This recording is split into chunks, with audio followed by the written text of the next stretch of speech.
ये तो सभी जानते हैं कि प्रभु श्री राम को 14 साल का वनवास हुआ था।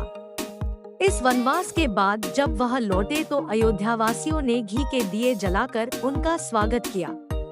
इसी के बाद से इस दिन को दिवाली के त्योहार के तौर पर मनाया जाने लगा।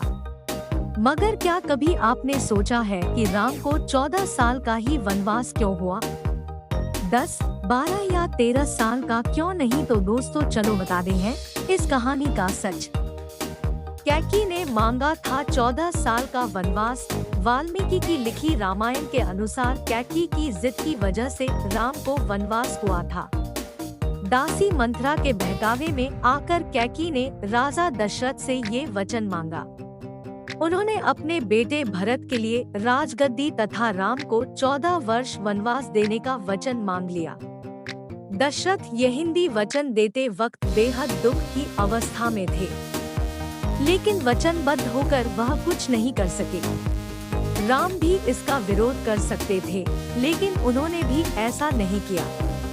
इसीलिए कहा जाता है कि रघुकुल रीत सदा चली आई, प्राण जाए पर वचन न जाए। इसलिए 10 या 12 नहीं मांगे गए थे 14 साल। कैकेयी ने राम के लिए 10, 12 या 13 नहीं बल्कि 14 साल के वनवास पर भेजा था, क्योंकि वह इससे जुड़े प्रशासनिक नियम जानती थी। त्रेतायुग में उस समय यह नियम था कि यदि कोई राजा अपनी गद्दी को 14 साल तक छोड़ देता है तो वह राजा बनने का अधिकार खो देता है। यही वजह रही कि कैकेयी ने राम के लिए पूरे 14 वर्ष का वनवास मांगा। हालांकि कैकेयी के ही बेटे भरत ने उनकी इस चाल को कामयाब नहीं होने दिया और राम की गद्दी पर बैठने से इनकार कर दिया। जब राम वनवास पूरा करके लौटे तो भरत ने उन्हें उनकी राजगद्दी ससम्मान लौटा दी।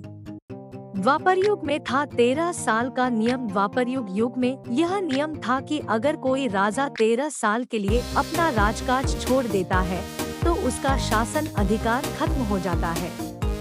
इसी नियम की वजह से दुर्योधन ने पांडवों के लिए 12 वर्ष वनवास और 1 वर्ष अज्ञातवास की बात रखी थी।